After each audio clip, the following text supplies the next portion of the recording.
learn that how we can remove and background of an image. So first you need to search on Google erase.bg.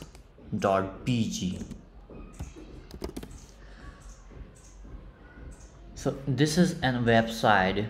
We will open it first, and this is an amazing website. You don't need to do anything, and it will give you it will export the original size of the image. So we will just simply upload the image over here.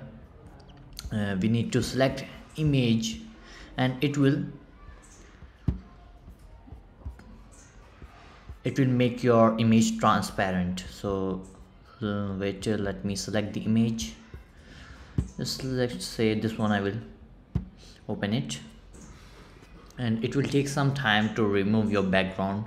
Just wait for a while, and your image will come out with just like this. You can over here, and image quality you can also check with the magnifying glass over here.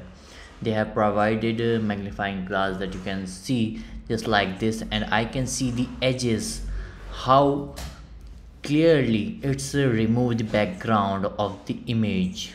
So that is, and you can now download the original file size of the image. The image has been downloaded. Let's open it. So this is the final output that you can see over here. So I hope you like the video. Thanks for watching.